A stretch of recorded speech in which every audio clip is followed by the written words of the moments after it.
Hello everyone. Today our group will talking about identifying training needs at the US Department of Agriculture's Animal Planet and Health Inspection Service, page 147. Our group are uh, راشد الكثيري، خولة جناحي، إسماعيل عبد الرحمن، غاية الشمري، فجر الحمادي، نجلة Hello. Hello everyone, my name is Khawla and today I will be presenting the introduction to our group project. I will begin by introduction the Animal and Plant Health Inspection Service, an essential agency within the United States Department of Agriculture established in 1972.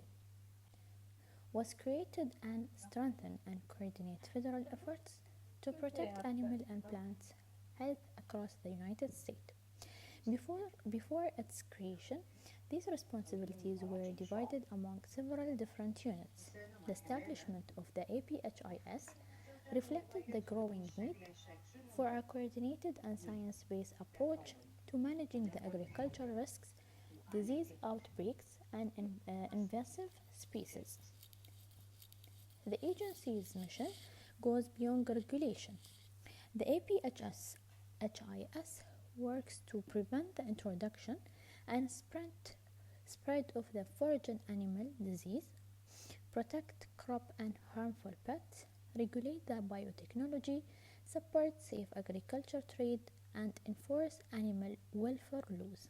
Because of this, its work plays an important role in food security, economic stability, environmental sustainability, and public trust. Since the APHIS operate in complex, high risk, and highly regulated environment, the effectiveness of its workforce is very important for natural agriculture security. For this reason, training, leadership development, and continuous learning are not just administrative activities, they are essential to ensure operation readiness and consistent regulation.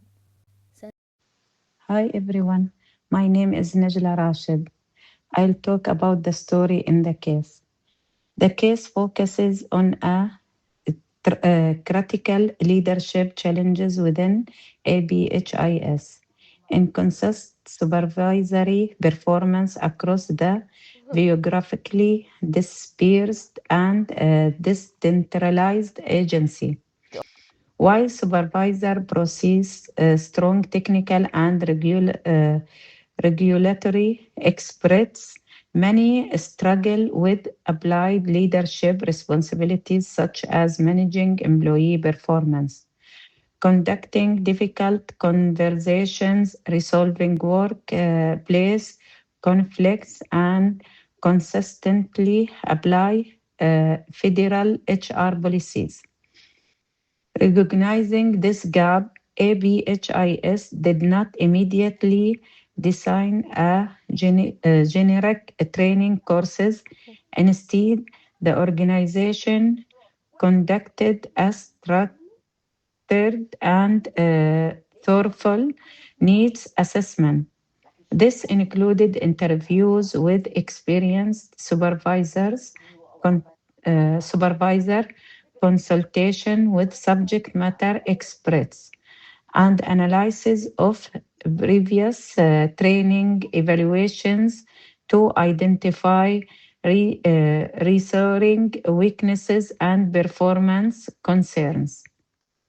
Through this diagnostic process, ABFIS discovered that the primary gap was not technical knowledge, but leadership applications. As a result, the agency developed the Experienced Supervisor Applied Workshop, a program focused on practical, real world supervisory challenges rather than theoretical instructions. This story demonstrates that effective training begins with careful analysis.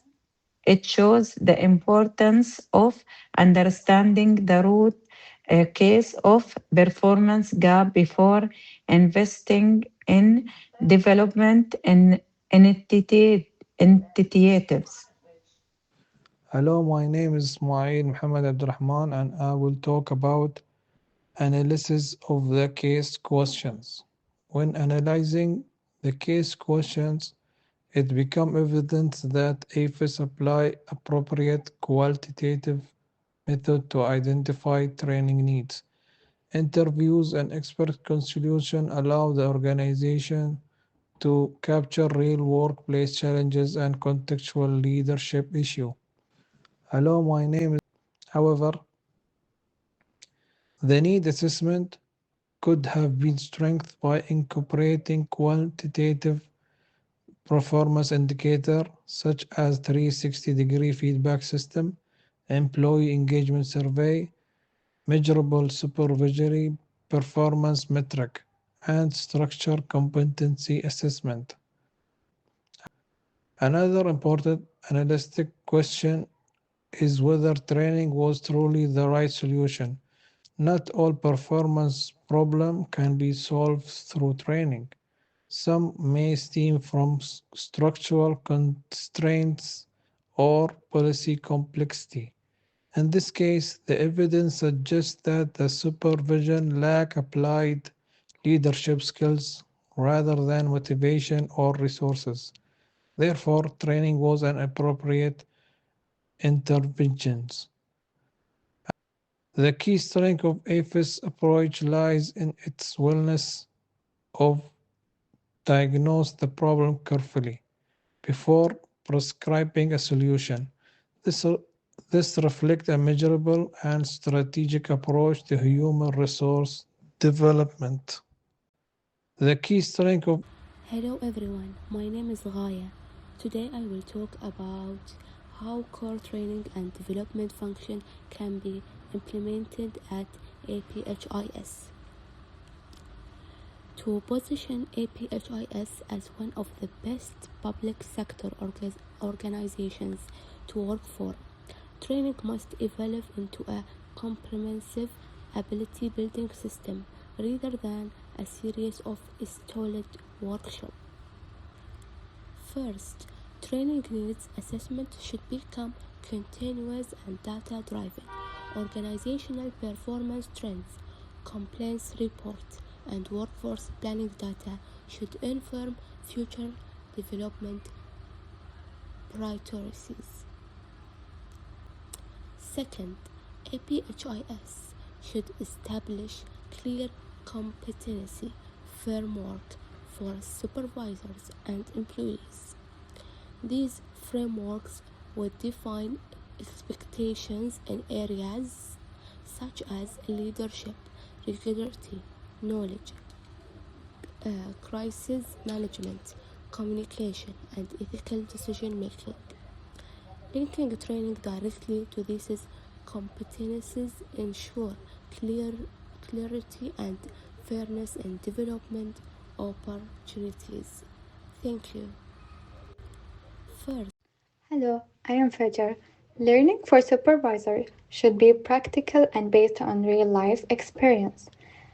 Activities like simulation, mentoring, and coaches allow supervisors to practice situations safely, which helps build confidence and apply what they learn in daily work. Evaluation is also important. Training programs should measure not only participation, but also change in behavior and improvements in performance through assignments, review, and feedback. Finally, organizations should promote a culture of continuous learning. When employees feel supported and see clear opportunities for growth, they become more engaged and committed to the organization. Hello everyone, my name is Rashid Al-Kthiri. In conclusion, this case reinforces a powerful lesson. Training is not about delivering content. It is about building institutional capability and leadership effectiveness.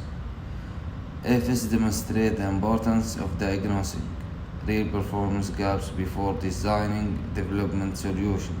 The thoughtful approach transforms training from an administrative requirement into strategic performance driver.